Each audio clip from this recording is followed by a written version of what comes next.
Welcome to a very special edition of the Running Channel podcast. I'm joined by my incredibly talented and even more excitable co-host, Sarah Hartley, today, and she's coming all the way from Osaka in Japan, and then myself and Rick are back in London. Woohoo! We made it happen. Living your best life in London. And we've actually managed to make this happen with a 9-hour time difference, which I think is the most impressive thing. Oh my gosh. Do you really think that the 9-hour time difference is the most impressive thing? Or do you think the fact that you've literally, within the last day, well, the last few hours, finished an incredible marathoning feat the other side of the world? Yeah, I mean, that's impressive too. And the time difference has massively played a part in making that much harder. So, yeah, okay, I'll take credit for that. I'm amazing. You look fine, Sarah. You look normal. I think I'm just riding the wave of adrenaline. I did not sleep well at all last night. I got a bit too complacent with the jet lag and it came back and bit me in the bum. I thought jet lag was a state of mind. I actually now feel fine. Yeah, it is a state of mind until it gets to like 3 a.m. and you're just sat awake being like, I have to leave to run a marathon in 3 hours. I was like counting sheep, trying everything. Well, incredibly, we're going to dive in, and that's obviously the main topic of today's podcast. We're also going to touch on the news, if that's anything near as important as what Sarah's news is, and then dive into your questions as well. So let's get stuck in. Without further ado, I'm just going to ask you how you're doing, Sarah. You've just finished a marathon in Osaka. How did it go? It was so hard, so hard, but I am so pleased with the overall result. So I knew it was going to be a challenge. I knew I'd trained for a time that was like pretty aggressive if I was dealing with like a UK marathon where I could have had 10 hours sleep the night before and a really easy week leading up to it, and then I probably could have targeted like sub 3:45. But no, I flew across the other side of the world. I had to battle a 9-hour time difference and run a marathon. So I am incredibly chuffed to come away with a 10-minute PB of 3:49.29. Wow. Oh, wow. 3:49.29. Which, yeah. That's amazing. And what was your PB before that? 3:59.58. Yes, with that sprint finish, incredible sprint finish at Berlin Marathon, Yeah. when you abandoned all sensibilities around filming and just went for the line. How much filming were you doing during this one? So I filmed all of it, and I did have another similar moment though where I was like, I'm going to hand over to future Sarah, and I've done a bit of voiceover post the race because up until the race, I've been asking my coach, Andy, like, what pace do I need to go? What pace shall I be doing for this marathon? And he was like, don't worry, we'll chat about it when you get there. And then, so I got here and like a day went by and I was like, okay, I'm sure he's going to bring it up soon. And then we literally got to dinner the night before and I was like, oh my God, I actually don't know what I'm going to do if he turns around and goes like, let's go 3:30, just sprint off and do it. I mean, I think that would have come out of nowhere. I know I've spoken to him and he definitely thinks that's in your locker, but not yet. Yeah, definitely not yet. So he actually did a really, really like intelligent pacing plan, which was so good. So I chunked it. Yes. Oh, of course you did. I did a TRC podcast classic, broke it down into chunks, and each chunk had a different pace as well. So I started off for the first 10k, I ran at 5:30 per kilometre. Then when I got to 10k, I turned it into 5:20, which actually felt pretty good. Then when I got to 20k, I had to ramp it up again and go to 5:10. That felt less good. Well, that's a pretty tough thing to be hanging over you for that first 20k, Yeah. to be thinking about, I've got to go faster. Yeah, well, so the 5:30 and the 5:20, I was like, that's fine, because 5:20 has always been, like, 5:20 is the pace you need to run 3:45, and that's always been my kind of, like, default. If I'm tired, I can stick at that pace. So I was like, okay, those first two are fine. The 5:10, I was bricking it because I had no idea whether I could pick it up.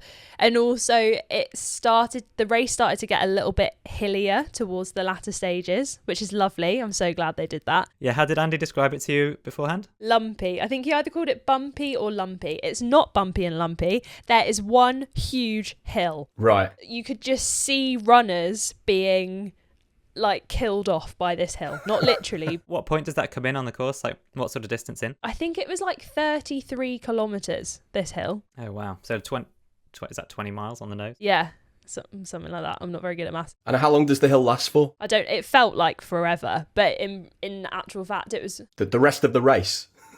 yeah, it was just one big mountain to the top. Yeah, 10k out is a hard time to hit a big hill, or like 9k out. Yeah, I think it was probably like, it probably wasn't even any more than like 500 meters, but you basically, so the course route had loads of kind of switchback out and backs, so that was really fun. But you came into a switchback, looked at the hill, then turned right, did about 5 kilometers, and then came back to do the hill. Whoa. Yeah, am I right? There's a few those switchbacks. They're like literally 180 turns, like you see in triathlons. Is that right? Yeah. Which actually, I actually quite liked it, because the bit that I found the hardest is actually from 35k ish to the finish is one big straight line, and you could see all the runners in front of you, and I found that so hard because it was like 3 to 4k of just like, I know I need to go over there, and it was kind of like a, what's it called, like a mirage of like, it just got further and further and further away. But no, I actually do quite like a hill. That's when I like knuckle down, get my head down, and keep plodding along. But that one, I think my pace went to like 6:30 just because you could just feel everyone going like, oh no. And then did you manage to kind of even the pace up again after you kind of came off the hill, or was it a struggle for that whole last 7 or 8k post the hill? So it then went downhill a little bit, which was nice. What, your race experience or the actual elevation? The actual elevation. Yeah, it then went immediately straight down, and then it kind of flattened out. So past 30 kilometers I didn't have a pace plan. It was kind of just, I think Andy said, run as you feel, which actually I struggled the most with, because I find like 30k, everyone always says 30k is halfway in a marathon, which it really is, and that is a good way to look at it, because if you get to 21 and you think you're halfway, you'll get to 30 and like realise you're halfway, and it's a bit crushing. Yeah, that last 10k must feel like a really long way. Yeah, it's super far. Time seems to move so much slower in that last 12k. But yeah, I got to 30k, and I think 30 to 35 was probably my slowest section, just because I was like, I could go faster, but I could burn out. So I'm just going to go, in my head, I could have got 3:40 if at the 30k mark I'd gone like, right, ramp it up again and go to like 5-minute splits, but I just did not have that in my legs. What's the experience like of actually racing in Japan? It's like another level. It's really interesting. So Tokyo Marathon is next week, which is another huge marathon in Japan, and it felt like Osaka is like a, I don't know how to describe it. It felt like there were about 30,000 runners, so a huge race, but it felt like a really intimate local race as you were running. Okay. Like everybody, that's really cool. Everybody cheering, if you made eye contact with them, would literally cheer for you like you were their own like child. They were just so into it. And I think as well, like, because Japan's now opened back up, this is the first time in a while that they've had international runners back in this race. It was so nice to just get that like, you've come here to run this is amazing, we're out, like celebrating it. And also the other thing is, wow, Japanese runners are phenomenally fast. Really? Yeah, I think people don't realize the depth in Japan. Like they're such a, I don't want to stereotype, but sort of a quiet, very polite, reserved culture. But the passion that they have for running, and the fact that there are hundreds of professional runners that are all supported by the big corporations like Honda and Toyota or whoever it might be in Japan. And then I think I was desperately trying to find your results, Sarah, before you let me know how you got on, and I couldn't find it anywhere, but I could see the top 30 or 40 or 50 elite men's times. And just the depth, like, yes, there were some East African athletes at the front, but the Japanese depth then of the number of people sub 210 was phenomenal. Yeah. What was really cool as well is that there were lots of people out cheering, and it you kind of got the feel that it's such a big part of, if you live near here, you will come and do this race, and then once you like either don't want to do it anymore, or if you take a year off, you then come and cheer. Like there were so many people stood on the sidelines, and I was like, you're not just here cheering for a friend, you're here cheering like what this race is about. Like you're just here because you love it. And I think you really do get that sense of like, when everyone hits the wall in a marathon, that's when you kind of see the difference between people who are kind of determined to just get to the end, and people who were like, oh, why did I sign up to this? And I didn't really feel like there was anyone who was going, why did I sign up to this? It just got like more and more and more. Yeah. Like, come on, we're almost there. This is amazing. Not even you. There was no moment at which you were thinking, what am I doing? This is the worst thing ever. See, I always get that in the first 20k, which I need to work on. All right. Weird. Yeah, I literally spent the first 20k being like, why have I done this again? And then by the time blaming me for it, probably. yeah, I'm like, oh god, Andy set me up again. Off I go. He still hasn't run a marathon and I'm on my third. Here we go. Yeah, like whilst even though you're celebrating your own achievement, you still managed to have a dig at me, which is excellent. So I'm very proud of your achievements, and I'll take that one on the chin.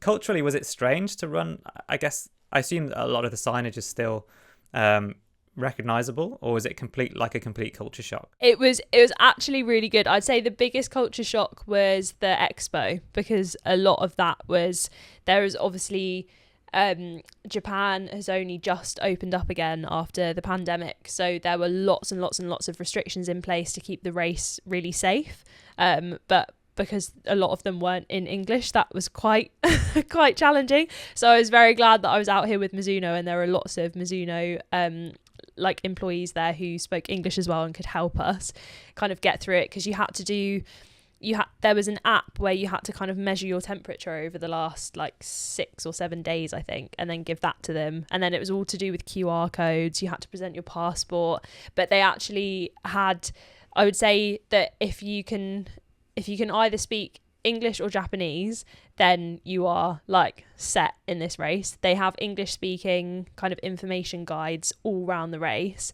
and then wow, that's amazing. Yeah, it was really good. And then they had like kilometer markers, so that was easy to see. And then they also had, so I always almost pick up the electrolyte drink on a marathon, and like I did it in the first one and it really nothing new on race day, Sarah. No, it really messed with my insides. But I think the one today was called like aqua something, and it was in a blue cup, and I was so close to being like, oh, but then I saw that it was like slightly translucent, and I was like, I don't think that's, and then I ran a little bit further and there was one that clearly said water, and I was like, here we go. Yeah, you have got to be so careful, haven't you? The sort of starting to get delirious and like really desperately thirsty or whatever it might be, and if you're not carrying something that you're planning on taking and you are waiting for the water stops, making sure you don't just in a fit of desperation take something that's going to mess with your insides and have you diving into the toilets, which I want to segue to toilets briefly,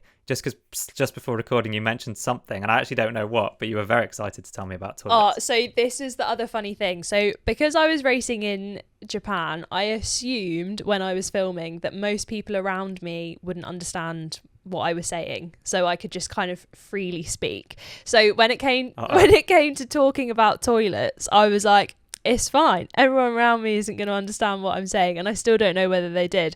But basically, because of the combination of jet lag and we left super early, so we kind of had to prepare our own breakfast. So I ended up having like a sports bar for breakfast, basically like a mixture of that and... Okay, yeah. What sort of time did you have to have breakfast as well? 6, I think we had breakfast. So not like ridiculously early, but the race was, I think we started at like 9:20. So a bit of a gap. But basically from 6 till 1, all I ate was either a bar or like energy chews. So just all kind of sports nutrition sugar, which is great for like powering you through the race, but not so great when your insides are like, what's going on? And also for the last few days, we've eaten out at loads of kind of different Japanese restaurants, and the food has been out of this world, but obviously you are going to get a little... Yeah, I saw the pictures.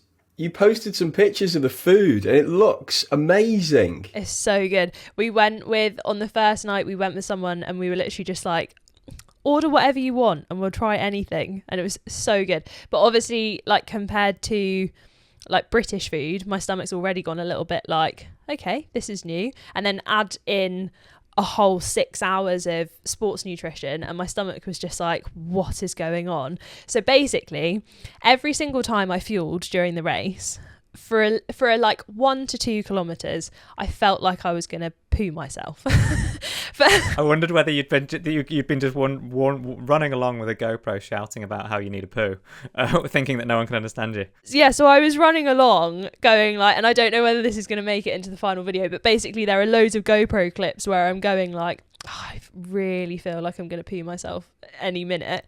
And then basically it got to the point where I was like, maybe it is just a fart. And I farted. Oh my God. This is too much information, but I love it. This is Running Channel Unfiltered. And it was like, sorry, this is what happens when you run.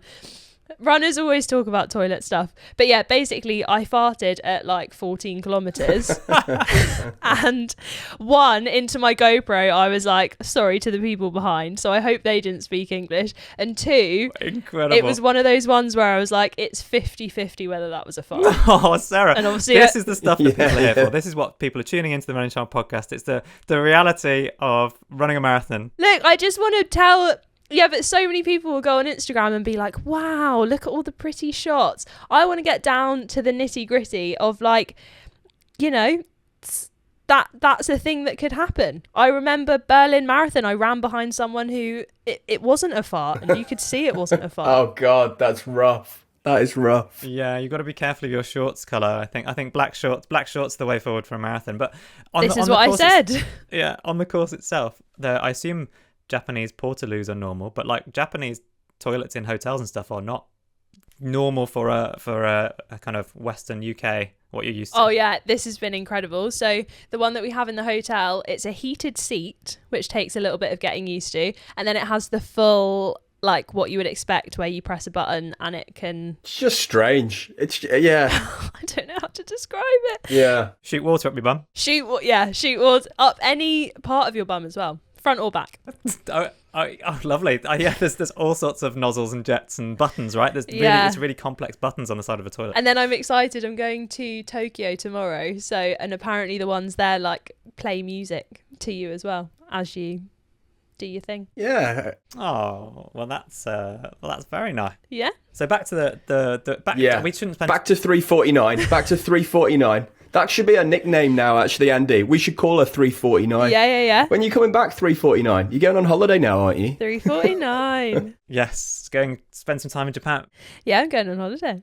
But when I want to talk about one question in the race. So you're running in the Mizuno Rebellion Pro. Yeah. We're filming. Oh, very handily. Wow, they look clean. You, so, they look clean. For video viewers, Sarah's holding them up. Don't smell it. Yeah, these are the ones I ran in, actually. I think these are the one I ran in. I've got 2 pairs. Yeah, these are the ones I ran in. They actually don't smell that bad. What's interesting though is, so we've been here with Mizuno, and we went on a tour of their new innovation centre, which is called the Engine. Incredible building. There they were talking about how this shoe had evolved from, I think it was called the Wave Dual Pro, which they launched last year, and that one is modelled off of a like sprint spike. Basically, this one kind of has the heel cut off, but much less aggressively. The Wave Dual like doesn't have a heel at all, and they've basically modelled off that, and it's called, I think, Speed Assist. When you put on a super shoe, it feels different, but this one especially feels like really, really different. Yeah, just to wrap up on that, I suppose that that makes sense that if they've been developed from a sprint spike. So I used to, I suppose, running a mile, you kind of had the option of running in a slightly more aggressive sprinter spike or like a longer distance 5k 10k spike, and I would always choose to run in the longer distance 5k 10k spike because I didn't like how aggressive the other ones were. Just didn't suit my mechanics. So actually that is a bit of insight as to why they felt like they did for me, because just the way of my foot strike and the way that I kind of roll through, I've always gone for something. Well, yeah, you guys would definitely accuse me of being old and boring, so no surprise that I went for the slightly safer option in my career. See, whereas I wanted to experience so like if you look at lots of super shoes now, they'll kind of advise you on whether to wear them based off your times, and like really, if you want to get the maximum out of these shoes, then you should be running like a sub 2:30 marathon, which obviously I did not. Yeah. But I wanted to get a sense of there's time. yeah. Give me 100 years and a like full transplant into a super robot and I'll be there. Full transplant into a super robot. See, I think that little sentence there just gives you an idea of what time it is in Japan as we're recording, and the fact that Sarah has run a marathon today. I'm not quite as quick as I used to be. I wanted to get a sense of what it felt like to run in that shoe, and because I don't tend to heel strike, it was fine to kind of go all the way through, and it was super fast. So I enjoyed experiencing that. Okay, so Sarah, the most exciting thing is obviously you're out there to document the marathon experience. So I guess we're going to get a full blow-by-blow account. Yes, you are. In fact, I would actually go to say that this is probably the best documented race I've ever done. So stay tuned for that, because I think there were it was a really, really good one to talk about. There were so many different things to talk about, and I actually wasn't too broken by the end to stop filming. So I think it's going to be very, very good. So stay tuned for that. Absolute winner. To see my hallucinating jet-lagged brain run 26.2 miles. You're listening to the Running Channel podcast. Up next, we're going to briefly touch on the news, and then it's time for your questions. So an incredible summary of Sarah's experience at Osaka Marathon. I can't wait to see the video, and I know I'm speaking for Rick as well, like we're really proud, pleased, like you're sort of so out of it that you sort of almost don't seem to have appreciated what you've just done, but a 10-minute PB is a massive thing. So yeah, just another well done from me. Thanks. And we're going to dive into the news very briefly. Thanks, I feel like I've got 3:49. Let's hammer that. So we're going to dive into one really quick news story, because ultimately here we've covered the news here. All the news that anyone cares about is that Sarah ran a marathon and ran really fast. But I've got a light-hearted one just before we answer your questions, which is... Right, let's move to the questions. Right, that's it then. Cheers. Thanks very much. Yeah, done. All right, great. No, go on. Let Andy have his little... Hang on. Have you got a question that's not about elite runners? A news story, sorry. Yeah, it's news, and it's nothing. It's news, and it's nothing to do with elite runners. So that is a result in itself. This is just, I saw something and it made me laugh, and it's in Coventry. It was on the Coventry Telegraph, which obviously I'm a regular reader of. I'm not, but I saw this. A guy called Ed, who leads a cracking publication. Yeah, Ed leads their running group there for Run Together. He led a group of his athletes on a new running route that none of them had done before, but without having told them what they were going to do. And then when they all got to the pub afterwards, they actually realised that they had drawn an incredible diplodocus around the streets of Coventry using their Strava art. So when they logged onto Strava, they got this really like pretty good, because we've had a crack at Strava art before, haven't we, Sarah? And we've done it. We've made a video. Yeah. Who won that video, by the way? Who did the best Strava art? I think I won it. Didn't you use cones and like draw a square or something? That's right. I did an incredible Strava kudos thumb, and yes, I won that challenge. That's what you're trying to say there. Thumb. So well. Yeah. And let's do a little shout out. You don't seem very enamoured with that. No, your thumb was... Oh, she's just run a marathon. Leave her alone. I'm so tired.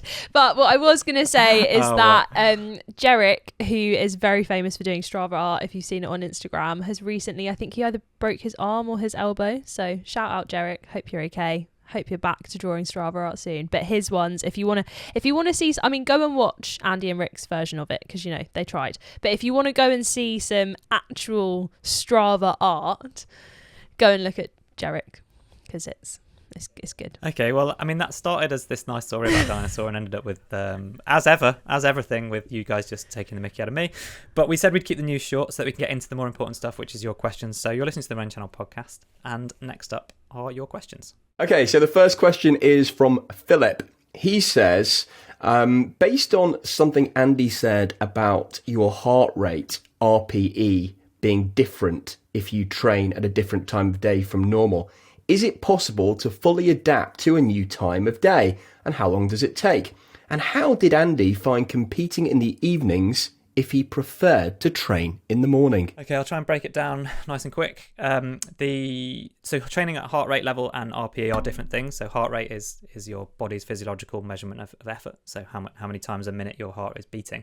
And then your RPE is your rate of perceived exertion. So your score out of 10 or 20, depending on what scale you use. We'd usually use 10. So 9 or 10 out of 10, you're all out.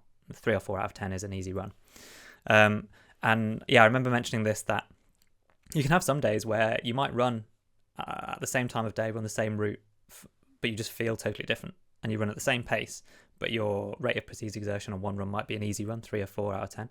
And then all of a sudden doing it the next week at the same time, same distance, same weather conditions, whatever, and you just don't feel as good. And you'd put it at like 6 out of 10, like quite a big difference in how hard it is. You can probably measure that in heart rate. So if you are under stress at work or in your home life, or if you've not slept very well, then that might be reflected in heart rate. But still, you could actually be running at the same heart rate and still not feel as good. So the question was then, how quickly can you change completely? Yes, you definitely can. You think about the way that night workers adapt to their kind of circadian rhythms and so on. You definitely can change things. I preferred training in the morning because I could get it out of the way, but I did have to race in the evenings. So actually in the build up to major championships, we would switch my workouts so that I would train, I'd do my serious track workouts in the evenings. And actually I didn't like them psychologically because I had to wait to do those training sessions, but I did run physically better in the evenings. There's lots of, I remember at the time reading various bits of science about your circadian rhythms and the way your body adapts, and actually training in the evening is probably your optimum time. Really? Optimum time in the evening? That's amazing. I think so. And yeah, some of my races, like when I ran in Oslo, I think my race started at 10 or 10:30 p.m. And then similarly in the Olympics or the World Championships, you might do a heat. So actually, I ran in Osaka a long time ago, Sarah, in 2007. Andy's just remembered that he went to Japan. Yes.